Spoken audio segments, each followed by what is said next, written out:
오늘은 버림받아 세움받은 십자가의 권위라는 제목으로 여러분과 말씀을 나누도록 하겠습니다.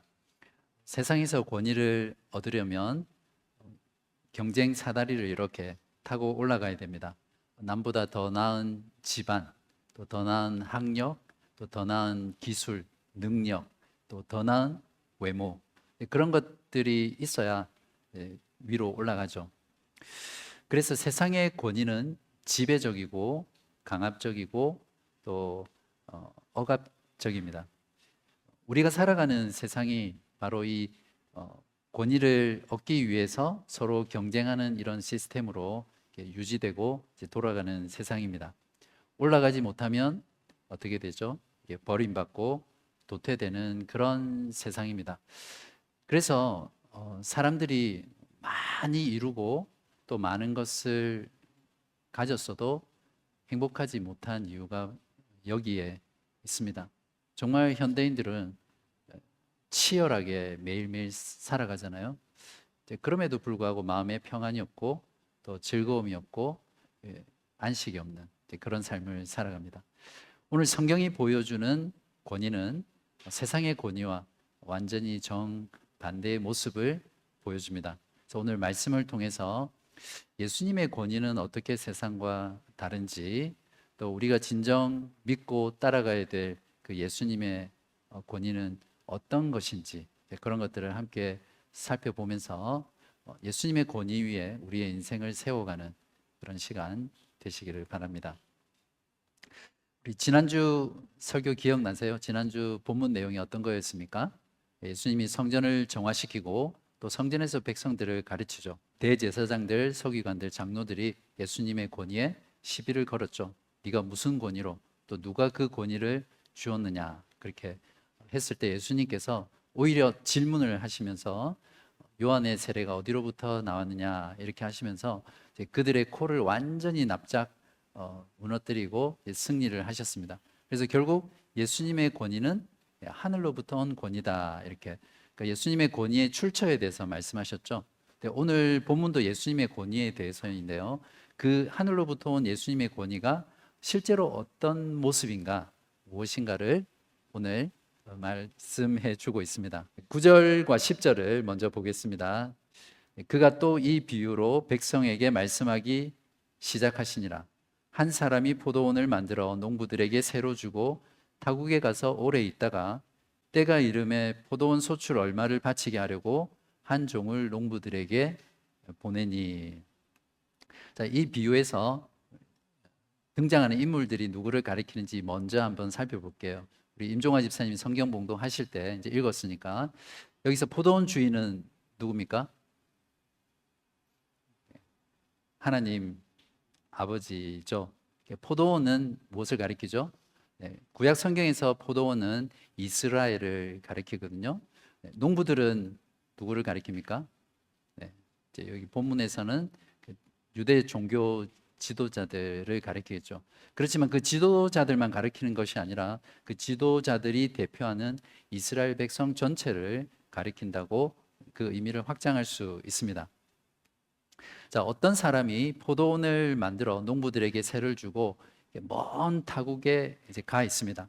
주인이 오랜 시간이 지난 후에 농부들에게 세를 줬으니까 우리나라로 치면 소작농을 둔 거죠. 소출의 얼마를 받으러 종을 보냅니다. 당연하겠죠. 자, 여기서 주인이 때가 이름에 오래 있다가 이렇게 말했는데 어느 정도 시간이 흘렀을까요? 네, 보통 포도는 처음 나무를 심고 2, 3년이 지나면 처음 열매를 얻을 수 있다고 합니다. 그래서 5년 정도가 지나면 그때부터 포도나무에서 이제 열매를 맺게 되죠. 그래서 최소한 5년 정도는 흘렀을 것이다.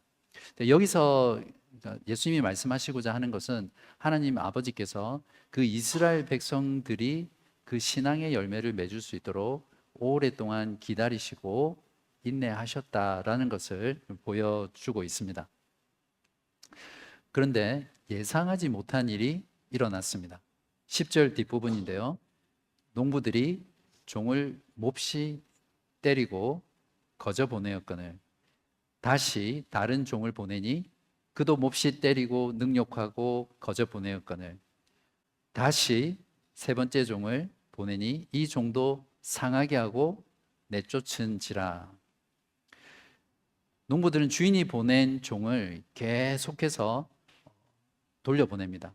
그냥 돌려보낸 것이 아니라 처음에는 때리고, 그 다음에는 능욕하고, 그 다음에는 상하게 하고. 여기서 상하게 한다는 것은 우리가 보통 트로마라고 하잖아요. 그 단어거든요. 그러니까 영구적인 손상을 입힌다는 그런 말입니다.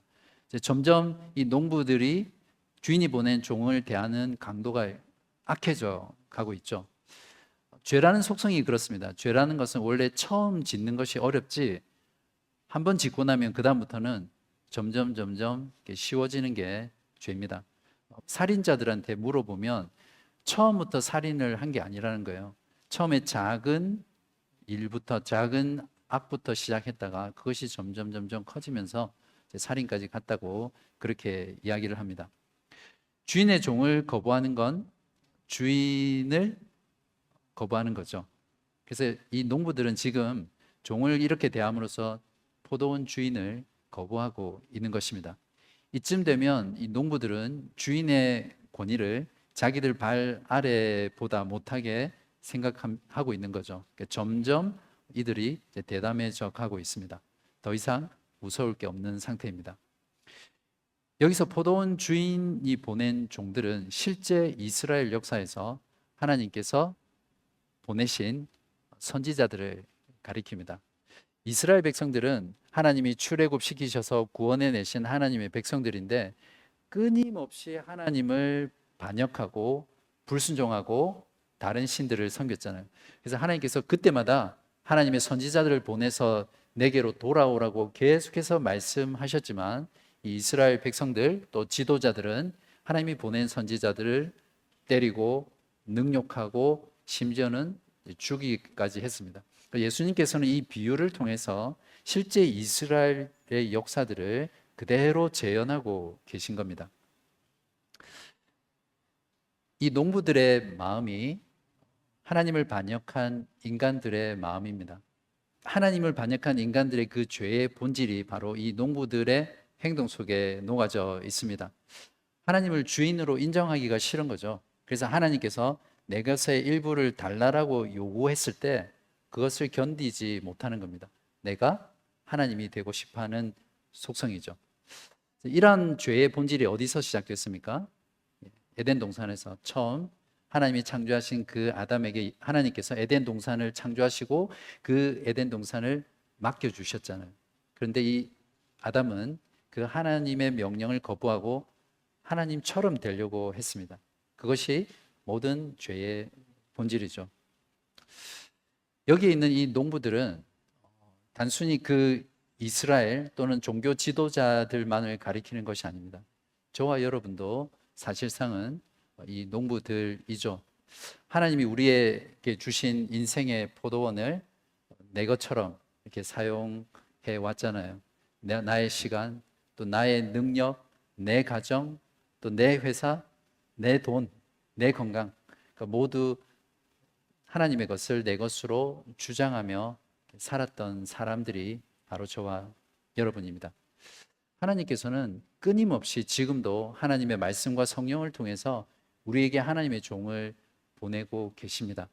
그 하나님의 말씀을 통해 보내실 때 우리는 그 말씀에 반응해야 되겠죠. 그리고 하나님의 것을 다시 하나님께로 돌려드리는 저와 여러분 되시기를 바랍니다. 자, 그런데 도무지 상식적으로는 이해가 되지 않는 장면이 펼쳐집니다. 13절인데요.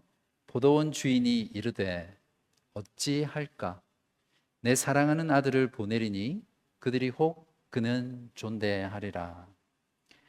여러분이 이 포도원 주인이라면 어떻게 하시겠습니까? 주인이 보낸 종들을 이렇게 대하는 이 농부들을 여러분은 가만히 두시겠습니까?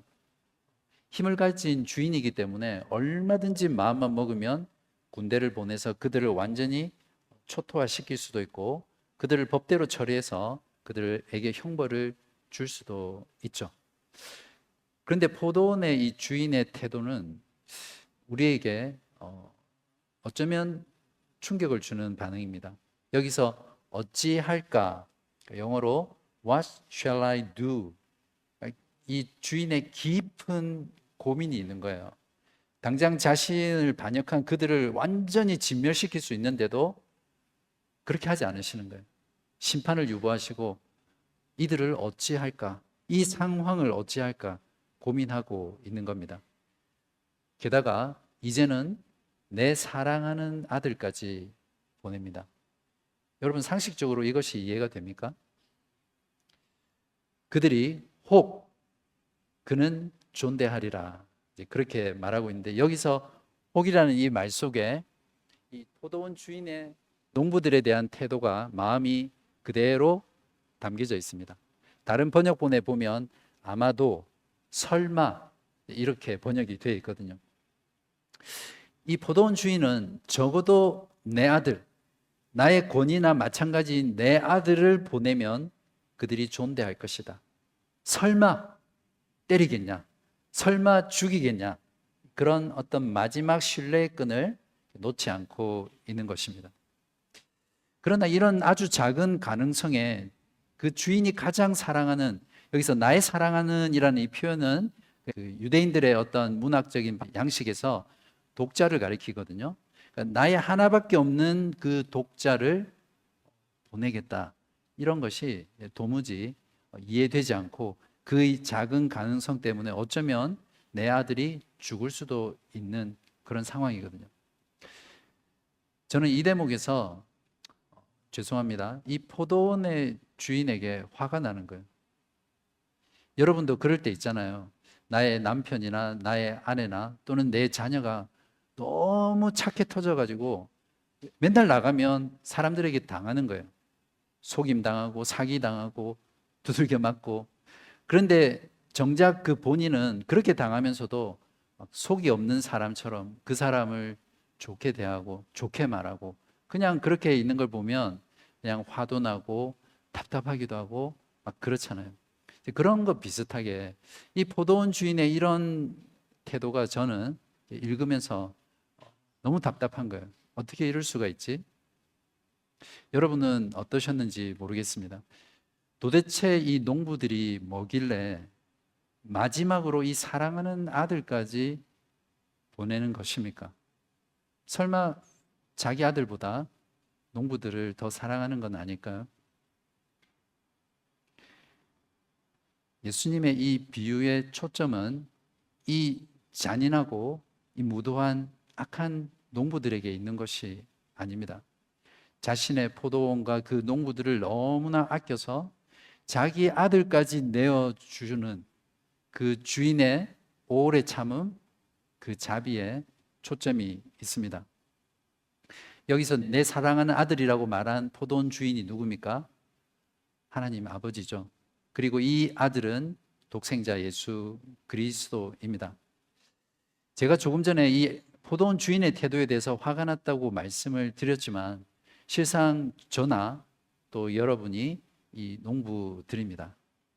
만약에 하나님 아버지께서 우리를 향해서 이렇게 오래 참으지 않으시고 우리에게 자비를 베푸시면서 사랑하지 않으셨다면 저와 여러분은 이미 하나님의 심판을 받아 진멸되고 말았을 것입니다.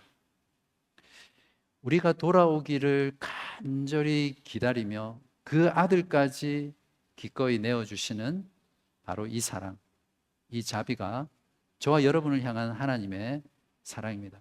우리가 이미 누가복음 15장에서 그 아버지의 사랑을 봤었잖아요. 그 집 나간 자기에게 상속을 미리 받아서 집 나간 그 아들이 돌아오기를 그렇게 목 놓아 기다렸던 그 아버지의 사랑이 바로 예수님의 이 비유의 초점입니다.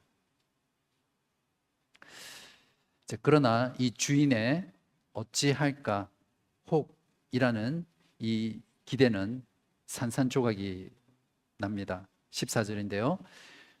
농부들이 그를 보고 서로 의논하여 이르되 이는 상속자니 죽이고 그 유산을 우리의 것으로 만들자 하고 포도원 밖에 내쫓아 죽였느니라. 너무나 대담해진 농부들은 이제 그 주인은 안중에도 없어요. 그 아들마저 죽여서 자기들이 맡은 그 포도원을 자기 것으로 만들었습니다. 도둑이고 강도고 살인자들이죠. 요즘 시대에도 이렇게 잔혹한 범죄자들은 아마 없을 것입니다. 이 주인의 설마가 사람 잡는다고 혹이 사람을 잡았습니다. 실제로 농부들은 아들을 포도원에서 내쫓고 죽여버렸죠. 저와 여러분 모두 압니다. 실제로 이날이 화요일이거든요. 마지막 주간에 3일 뒤인 금요일에 유대 종교 지도자들과 유대 백성들이 예수 그리스도 하나님의 아들을 예루살렘 밖에 내쫓아서 골고다에서 십자가에 매달아 죽였잖아요. 예수님께서는 바로 장차 이제 곧 자신이 당할 그 일을 지금 이 비유를 통해서 말해주고 계십니다. 이 비유를 듣고 있었던 이 대적 3인방들은 마음속에 큰 찔림과 또 뜨끔함이 있었을 겁니다. 왜냐하면 지난 본문에서도 봤지만 이미 그들은 예수님에 대한 그 시기와 질투 때문에 예수님을 죽이고자 하는 그 살인의 마음을 품고 있었거든요. 그래서 어떻게 하면 죽일 수 있을까? 예수를 죽여서 우리들의 기득권을 유지할 수 있을까? 호시탐탐 노렸던 자들이 바로 그들이었거든요. 그러니까 그들의 마음속에 있는 것이 예수님의 비유를 통해서 드러났기 때문에 이런 반응을 했습니다. 아들까지 죽인 이 농부들의 반역은 단순히 유대 종교 지도자들만의 반역이 아니고요. 유대인들 또 저와 여러분, 하나님께서 인류를 구원하기 위해서 보낸 예수 그리스도 그분을 거역하고 믿지 않는 모든 사람들이 사실상은 하나님을 반역하고 하나님을 예수 그리스도를 십자가에 못 박아 죽인 장본인들입니다. 이게 무슨 권위입니까? 자기가 사랑하는 대상에게 버림받고 자신의 아들조차도 죽임당하는 이런 권위가 과연 권위가 될 수 있습니까? 정말 이게 끝입니까? 예수님께서는 여기까지 비유를 말씀하시고 15절에서 이렇게 묻습니다. 그런즉 포도원 주인이 이 사람들을 어떻게 하겠느냐? 여러분이 포도원 주인이라면 어떻게 하겠습니까? 그냥 두지 않겠죠. 그게 바로 공의입니다. 공의. 16절에 와서 그 농부들을 진멸하고 포도원을 다른 사람들에게 주리라. 여기서 진멸한다는 것은 완전한 멸망을 말하거든요. 영원한 멸망을 말합니다. 포도원을 다른 사람들에게 준다는 것은 이스라엘이 상징하는 그 하나님 나라를 그들은 빼앗기고 이방인들에게 넘겨준다는 이런 말입니다. 실제로 이후에 이스라엘의 역사를 보면 이것이 그대로 성취가 되었죠. 같은 내용을 기록한 마태복음 21장 43절에 보면 잘 알 수 있는데요. 그러므로 내가 너희에게 이르노니 하나님의 나라를 너희는 빼앗기고 그 나라에 열매 맺는 백성이 받으리라. 그러니까 유대인들은 하나님 나라를 빼앗기고 하나님 나라에 열매 맺는 백성, 즉 예수 그리스도를 믿음과 회개로 나아가는 그 이방인들에게 하나님의 나라가 옮겨질 것이다. 이렇게 말씀하고 있습니다. 이제 이 말을 듣던 백성들이 예수님께 그렇게 되지 말아지어다. 좀 말이 어려운데 주님 그렇게 되지 말게 하시옵소서 이렇게 말씀하는 겁니다. 이 비유를 듣던 백성들도 이것이 유대 종교 지도자들에게만 한 것이 아니라 그러니까 자기들이 바로 그 농부들이라는 것을 자각하고 깨달았던 겁니다. 그래서 그 심판이 자기들에게는 임하지 말게 해달라는 것이죠. 바로 이런 마음이 지금 시대의 사람들의 아주 전형적인 모습입니다. 그렇잖아요. 타인의 죄와 벌에 대해서는 그렇게 냉혹하고 엄격할 수 없지만 내가 지은 죄, 내가 받을 벌에 대해서는 한없이 관대한 게 바로 오늘날 사람들이잖아요. 내로남불이란 말이 바로 그런 거잖아요. 내가 하면 로맨스, 남이 하면 불륜. 항상 다른 사람을 판단하는 기준이 자기 자신입니다. 여기에 대해 예수님은 메시아 시편으로 알려진 시편 118편 22절을 인용하시면서 대답하시는데요. 17절과 18절입니다. 오늘 비유의 결론인데요. 다 같이 한번 읽겠습니다. 시작. 그들을 보시며 이르시되 그러면 기록된 바 건축자들의 버린 돌이 모퉁이의 머릿돌이 되었느니라 함이 어찌미냐. 무릇 이 돌 위에 떨어지는 자는 깨어지겠고 이 돌이 사람 위에 떨어지면 그를 가루로 만들어 흩으리라. 모퉁이 돌이란 건물의 두 직각으로 교차하는 이 두 벽을 지탱하는 기초돌이거든요. 그래서 이 모퉁이의 머릿돌이 건물의 무게를 지탱하고 안정성을 주고 또 방향을 결정하는 그 돌입니다. 그러니까 예수 그리스도는 사람들에게 버림받고 또 십자가에서 죽임 당하시지만 하나님께서 그를 살리셔서 구원의 모퉁이의 머릿돌 또 심판의 돌이 되게 하셨습니다. 예수 그리스도는 죄인들에게 보낸 하나님의 마지막 메시지입니다. 그래서 종말이라고 하죠.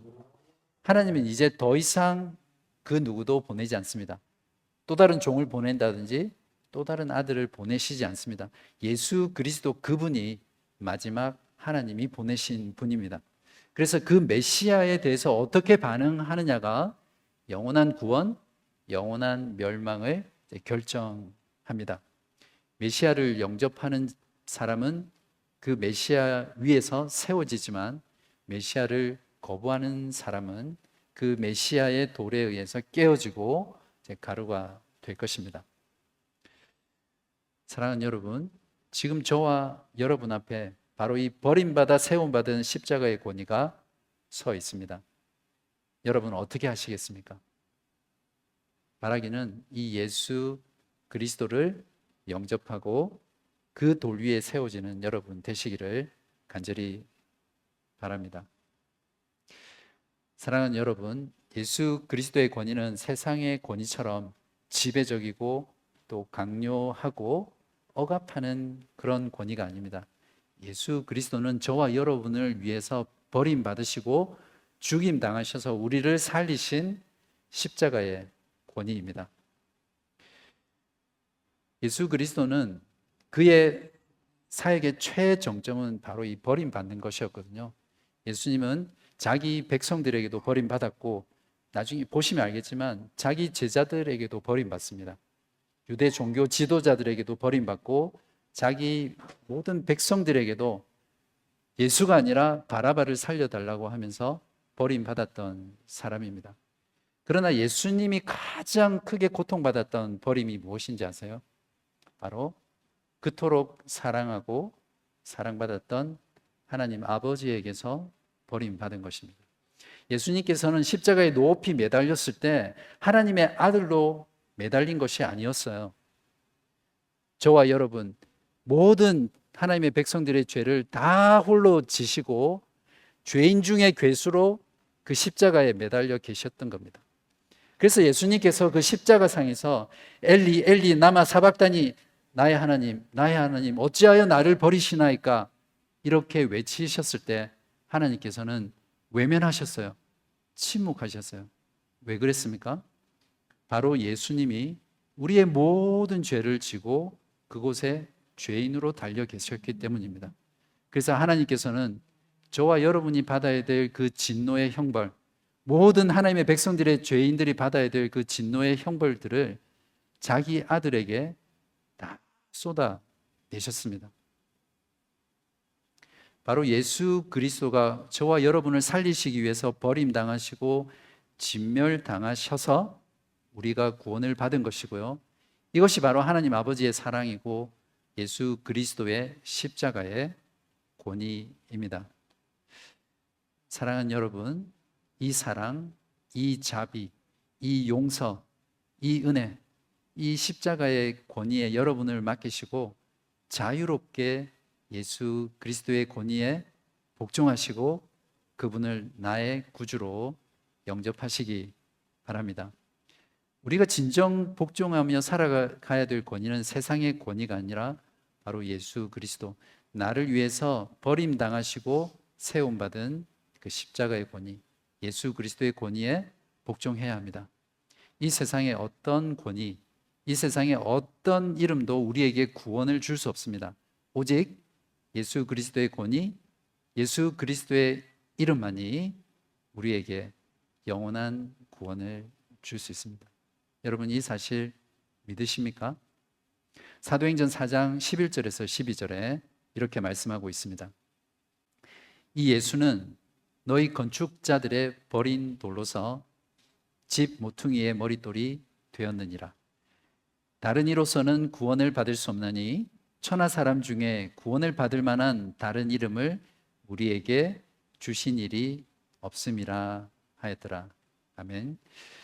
버림받아 세움받은 그리스도의 십자가의 권위에 여러분의 인생을 세우시기 바랍니다.